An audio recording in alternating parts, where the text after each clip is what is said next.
It isn't the fact that it's grain-free, it's the fact that it's high in carb, low in meat-based protein, which provides amino acids that directly affect heart health, and it also includes these anti-nutrients like peas, legumes, lentils, chickpeas that directly prevent the absorption of taurine, which again benefits the heart. Hey friends, it's Jess Jericho, and no, cats do not need grains, but they also do not need carbs. I'm sure you've heard a lot of misinformation and conflicting arguments about this. So first, let's clarify, cats do not need grains in their diets, but they also don't need carbs. So it's important to understand that grain-free does not mean carb-free. There are many plant-based ingredients that still have a lot of carbs in them.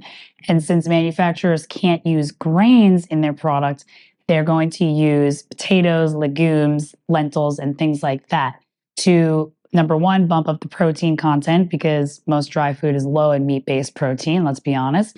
And number two, those starchy ingredients are required in dry food because that's what holds that kibble shape together. This is from Dr. Karen Becker. Grain-free, low-protein commercial diets are very high in carbohydrates, which displace amino acids. Amino acids come from meat, specifically taurine, which is not found in plants, is essential for the cat's health, and it directly affects the heart health. They also contain anti-nutrients, for example, saponins, and phytates and lectins that may interfere with taurine absorption. When you add in the high heat processing used to manufacture kibble, it's hardly surprising these diets aren't as adequate source for taurine for many dogs. Now, this article is about dogs, but the same applies to cats. Dogs can actually synthesize taurine on their own through other protein amino acids, but cats can't do that. So it's very essential for the taurine to be in the diet. And the most natural source, the only source of taurine, is from meat.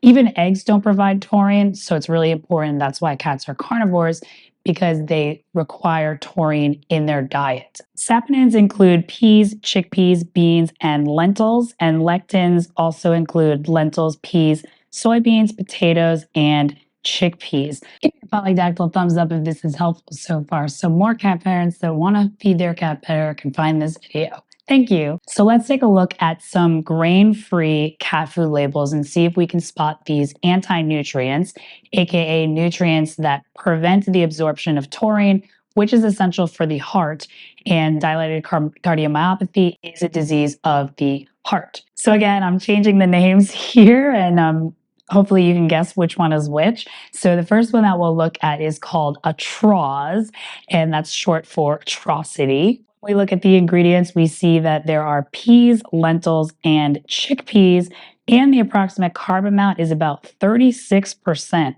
on a dry matter basis. So here we have these anti-nutrients and a very high amount of carbohydrates. The cat's natural diet is about 8% carbs on a dry matter basis if you use the guaranteed analysis of a mouse. So 36%, that's 4 times higher, more than 4 times higher what a cat would eat naturally in his habitat. Next, we'll take a look at whole starches. And this ingredients list has peas, chickpeas, and pea flour.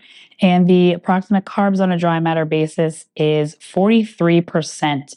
So again, we have these anti-nutrients and lots of carbs. The next one that we'll look at is called careless.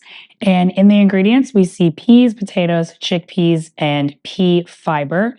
And the amount of carbs on a dry matter basis, approximately 38%. So here we have all of these anti-nutrients and very high amounts of carbohydrates. And when you have high amounts of carbohydrates, that's going to lower the amount of meat-based protein in the product. So just like Dr. Karen Becker said, it's no surprise that animals are developing dilated cardiomyopathy with these grain-free foods. It isn't the fact that it's grain-free, it's the fact that it's high in carb, low in meat-based protein, which provides amino acids that directly affect heart health, and it also includes these anti-nutrients like peas, legumes, lentils, chickpeas that directly prevent the absorption of taurine, which again benefits the heart. Now, the ideal diet is raw because it's full of meat, there's no carbs, full of moisture, there's none of these anti-nutrients. So I'd suggest checking out my raw cat food playlist right over 𝐤𝐄𝐅. It's for beginners and includes everything that you need to know to get your cat on a raw diet. Thanks for watching.